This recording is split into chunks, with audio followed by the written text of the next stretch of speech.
Welcome to the Growth Enablement Madness podcast, and I'm Jim Ward, your host, CEO of BrainSell, the growth enablement company. I'm absolutely mad about helping businesses grow and scale. And in this podcast, my team and I get a chance to talk shop with industry thought leaders about a variety of growth enablement strategies, stories, and technology trends. I'm happy that you're here, so let's get the growth conversation started.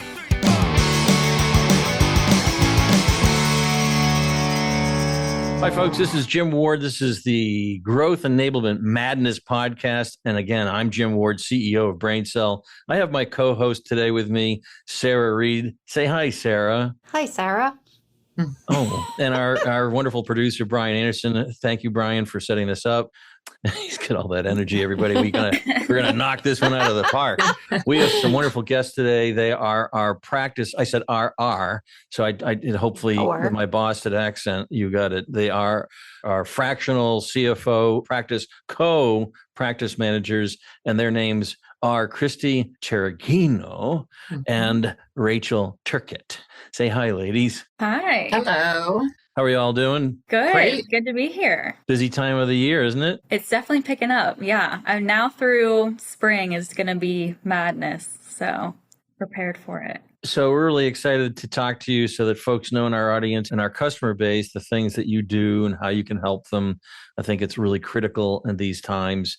You know, particularly, I think it's been a challenging economy. Folks may not wanting to hire all the time, but I want you to tell us all the things you guys do. But first, let's start with each of you. How did you get here into the fractional service business? Well, I fell into accounting while I was in college, but ended up loving it and worked in-house for quite a few private companies at controller level, and found that I really love problem solving. That's the thing I love the most. So doing the fractional services just was a natural progression because it's constant problem solving. Nothing's ever going smoothly. That's why we're typically called in to help out clients. So it's my favorite job I've ever had within accounting because it's never the same thing twice.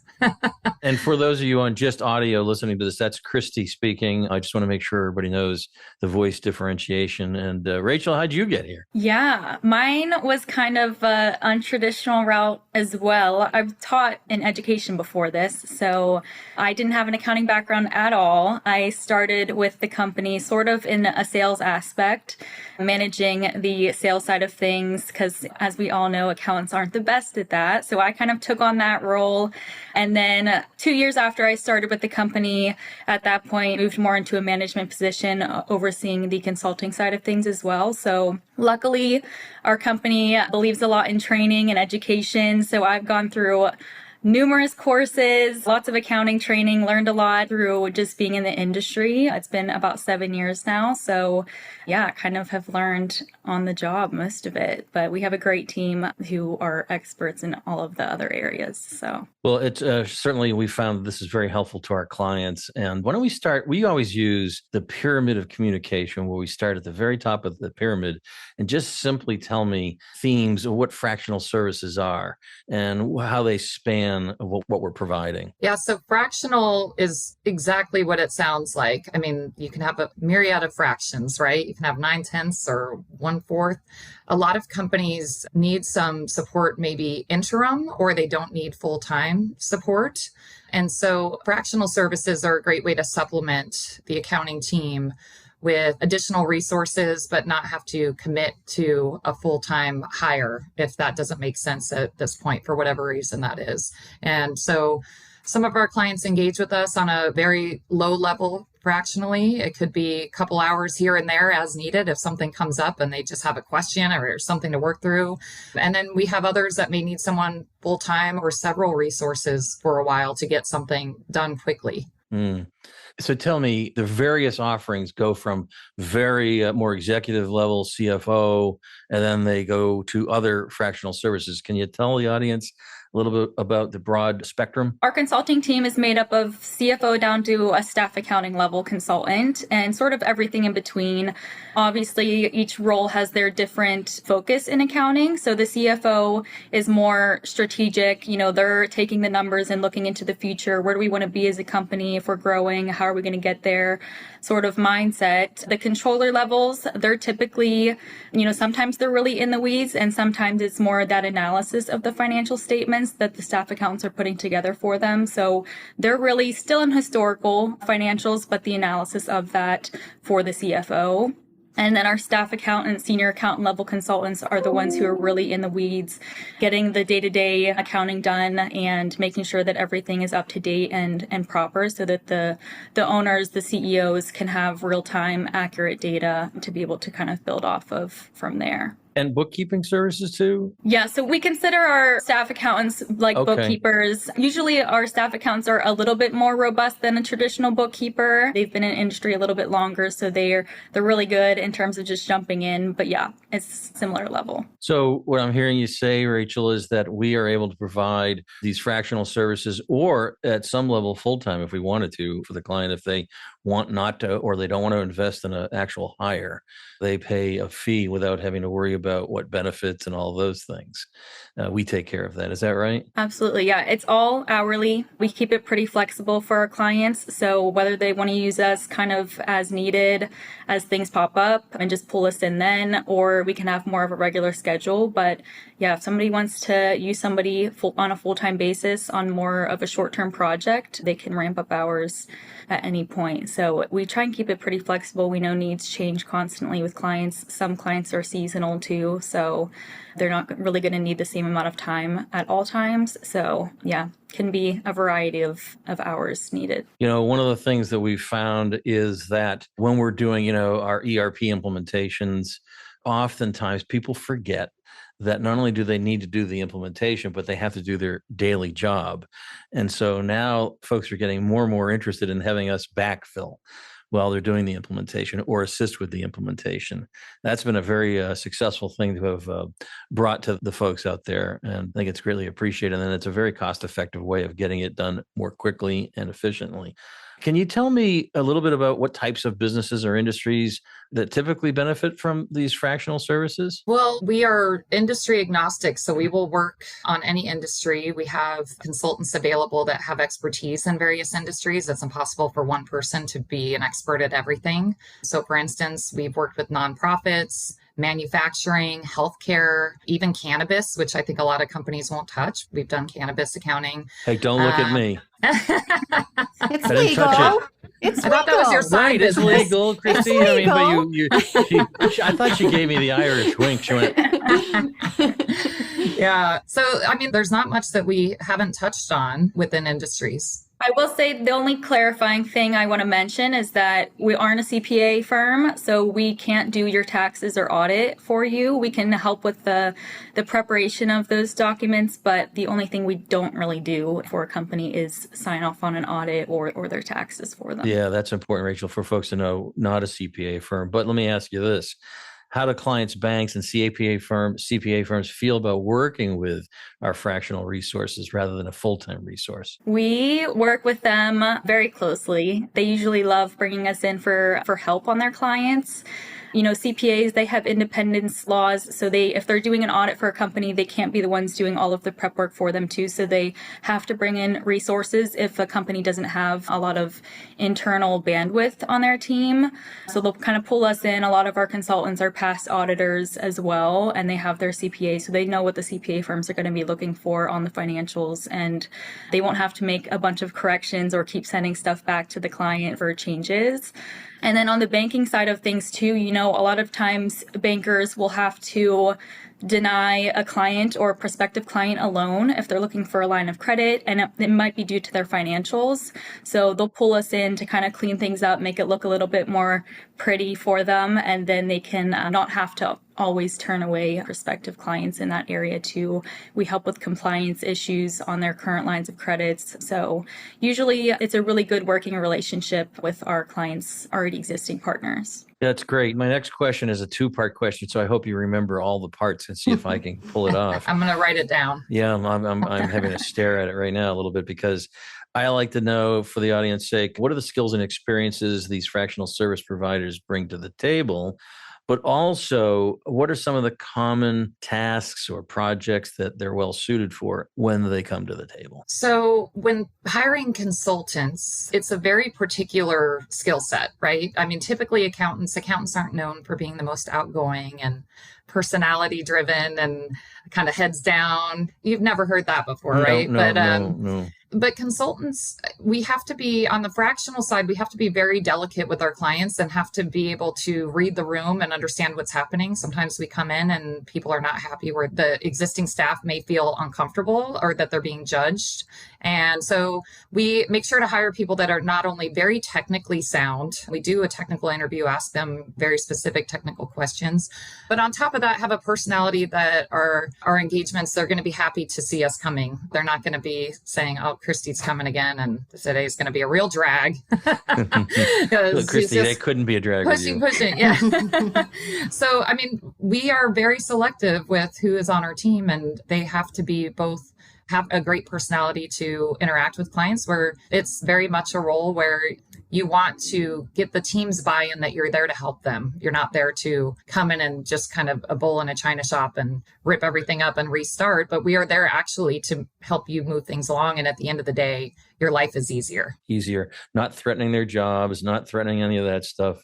Right. So it's making lives easier. Like Christy mentioned before, we're not being brought in when things are going perfectly smooth. There's usually some sort of project or a lot of lingering projects that are kind of left out that nobody has time for, or there's a mess, or there's a reason we're being brought in. So we're also looking for consultants who are very successful in those sort of fast-paced environments, and they're good at detangling the messes and sort of finding a way out and getting the team on board for that too. So they have to be pretty quick when they get in there in terms of what's the plan, where are we at now, where do we want to get to, how are we going to get there, and get the team's buy-in on that as well. And we want to be seen as an extension of their internal team, just not on their payroll, essentially. That's great. Yeah, and a lot of times we hear it's kind of companies are thinking, do we use fractional services or do we hire? And it's not necessarily an or decision, right? Like, you can bring in the fractional services to help support the full-time. Absolutely. And we have clients now that know they're going to hire, but they don't want to rush through that decision, right? Mm-hmm. When you're looking at, especially at these more senior levels, at controller or CFO,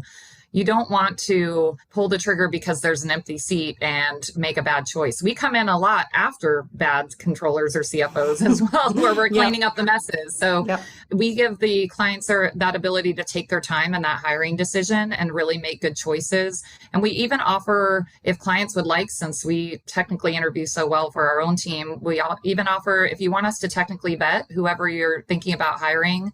We work with a lot of CEOs, for instance, who are like, I don't know how to tell if they're good at accounting. I know they fit in with the company and I think I'm going to like working with them, but I don't know. And you'd be surprised at how many people get to CFO level. We've interviewed some that can't tell you what account to debit or credit in a certain transaction. So they may have gotten there through other means and don't really understand accounting technically very well. So we definitely encourage our clients, even if you're looking to hire internally, but you have that open spot, let us fill in so you're not so pressured to just take whoever comes in first. Yeah, great point. So Rachel mentioned at the beginning of the conversation that you're starting to get busier this time of year all the way into spring. So what's going on with companies during the next 6 months that they would benefit from bringing in fractional services? Yeah. So right now we're getting a lot of year-end prep. People are taking another look at their vendors that they're using. So right now, I know for you guys, we're getting pulled into typically some ERP conversions. People are usually starting that process right now if they want to go live January 1. We're doing a lot of cleanup for prepping for year end. We're starting some audit preps currently, getting 1099s closed out, and then kind of starting the budget process for next year. I know we're doing it right now as a company and just kind of getting ahead of that as well. So building out the budgets for 2025 for a lot of clients so that, next year they can start with a, cash flow forecast to kind of maintain the budget throughout the year and have good sights on that throughout the process next year. And then, in the beginning of the year, we get brought in for a lot of year-end close work, a lot of audit prep, tax prep. Like you mentioned before, the internal team at a company sometimes can't handle everything. So Jim, to your point, they already have their day-to-day job that they're going to be busy with. So we can either help with the additional projects, or if they want to take on the additional projects, we can sort of backfill their day-to-day job. But it does get pretty busy around these times. Christi, is there anything else you wanted to add to that in terms of projects this time of year? No, that was really good. But I heard something is trending on TikTok right now that's like the October phenomenon or something like that. And it's around that October is almost a new year of sorts for a lot of people. The weather's changing. You're only a couple of months away from actual New Year's. And I think what we see quite a bit is people are realizing that project that they've had all year as a to-do has not been touched or is not far enough along as to where it should be. And so this is when it picks up, because there's all those activities that were a goal for this year and they just haven't been able to happen because maybe the bandwidth wasn't there or the skill set. And so that's another area where we can really come in and supplement is let us help you get this knocked out. You know, it was a goal this year. Don't push it to 2025. We can get it done. And they've already budgeted for it too, right? So that's like, you don't want to lose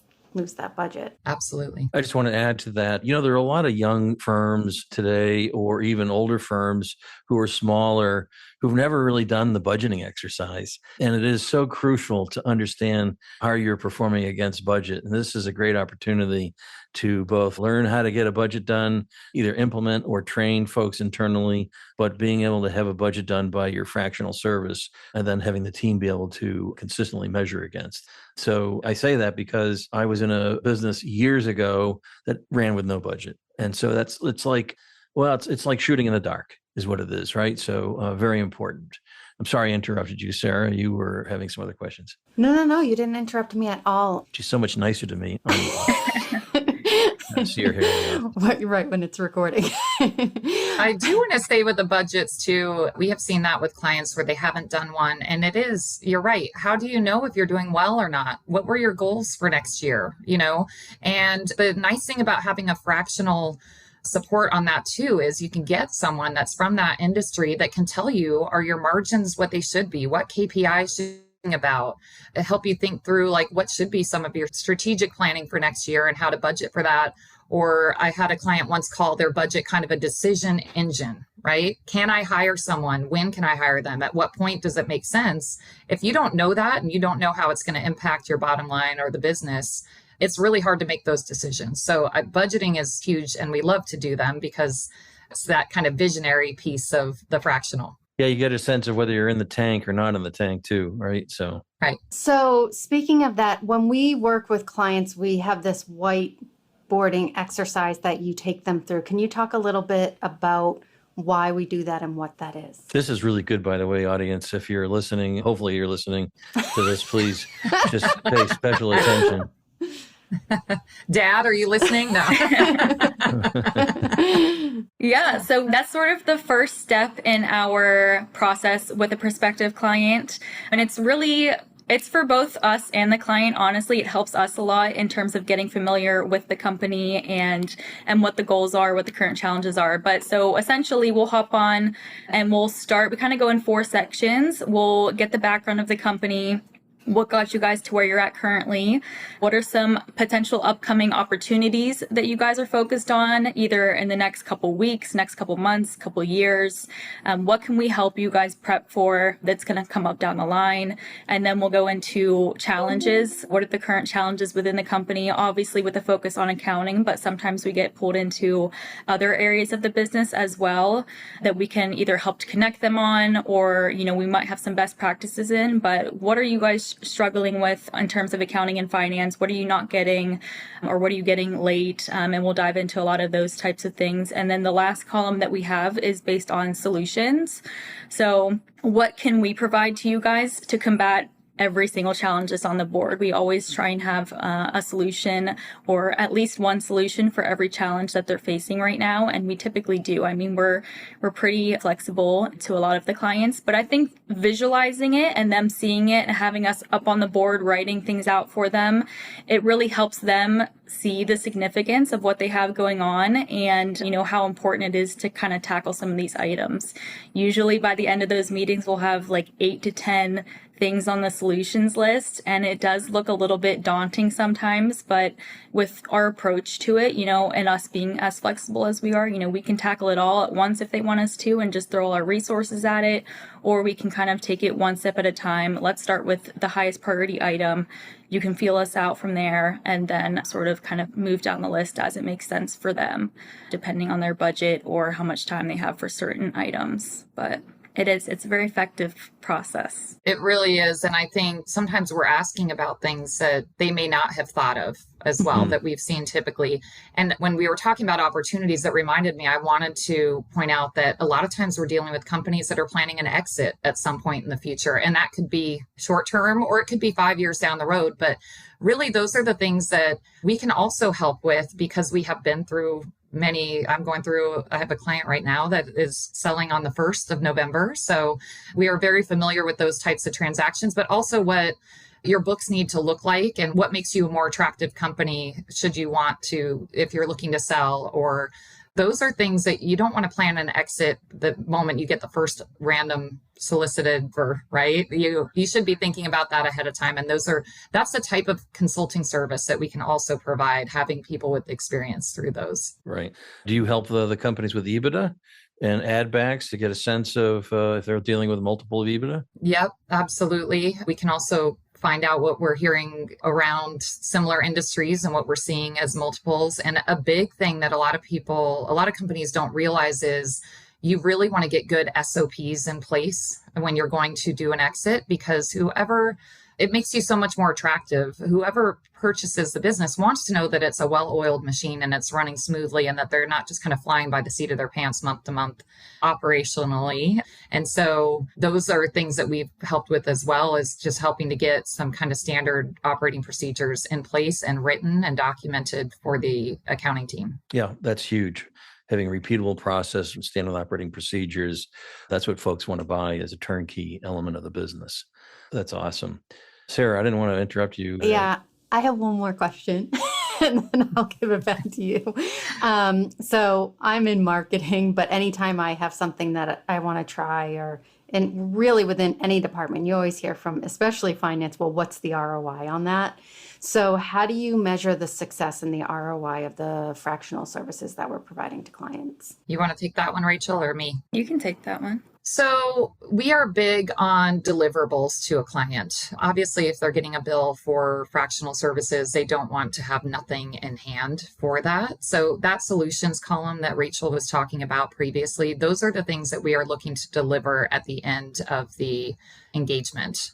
And so all of those things are going to have ROI, because they will either provide better insight into the business, which is very valuable, or quicker, get the information out quicker than it is being done now. We've worked with clients that are 2 months behind on close or even further.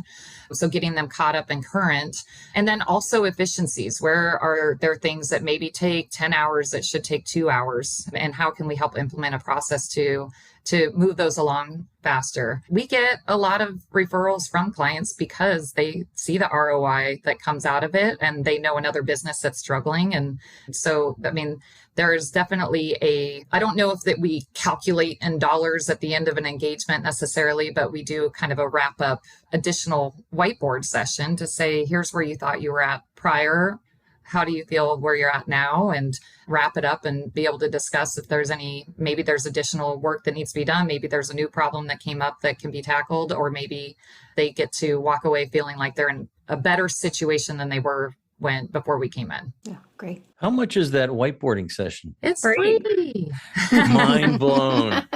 Yeah. Right. That's one of the key aspects of this. And I asked it, of course, with knowing the answer. It is free, but it gives the folks a real understanding of what the benefit will be without having to make any investment.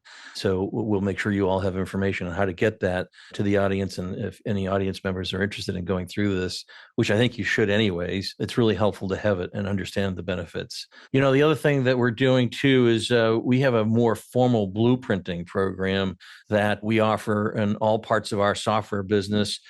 People tend to buy software thinking it's a silver bullet, when in fact it becomes a shot through the foot oftentimes. sometimes.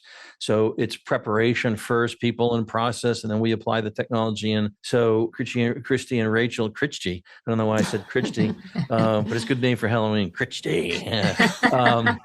Christi and Rachel, they would come in and be able to completely do a blueprint, understanding the full business, the digital transformation that you'll need to go through if you're considering a complete renewed ERP, e-com, whatever it might be, and getting the plan first, making sure it matches your ability or matches your processes and your people and take into consideration. Now, that's part of the success factor with the software implementation.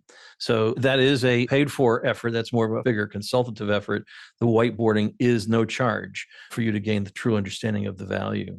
So I really want to thank you both. You're both a breath of fresh air, always lively and fun. Rachel and Christi, I'm going to say Christi Cereghino. Thank you. Did I do it with appropriate Excellent. Italian You accent? did it excellent. Prosciutto, mozzarella, and Rachel Durkot. So sorry, I went right into the Rachel Durkot with no accent. I don't even know what accent you would pull out for that. I don't know either. I was thinking Irish, but I don't know. Maybe. Which I could do, but I'm not going to do it here today. Any final thoughts on your side? Some of the summaries that we went through, some of the benefits you just want to pop out there? I think, like you said, it's worth a whiteboard session. And at the very end, you walk away, we'll give you a copy of that whiteboard. You can hold it to think about for future plans, but you don't know what you don't know, right? And so sometimes just having that strategy session of how could we be better and improved upon? And if it's no cost to you, I would say go for it. Right. Well, we're so happy to have you as a part of our team. Folks, for that whiteboarding or any other interest in our fractional services, you can send an email to growth@brainsell.com, growth@brainsell.com. BrainSell is spelled with an S, not a C, BRAINSELL.com. Or you can DM me, you can go to LinkedIn, you can find me out there, or Sarah, or Brian, and certainly Rachel, Christi. So we look forward to engaging with you. And again, thank you, Sarah. Thank you, Rachel. Thank you, Christi. Thank you, Brian. Thank you to all those who are listening. You can find our podcast wherever podcasts are found, and they're found in a lot of places. I don't know where they're found, but they're found. Spotify, Apple, wherever you like to listen, whatever app you like to use to listen to your podcasts, right. we're on it. Okay, that's awesome. Thank you again. And this is Jim Ward. I'm CEO of BrainSell, and this is the Growth Enablement Madness podcast, where we're mad about your growth and scale.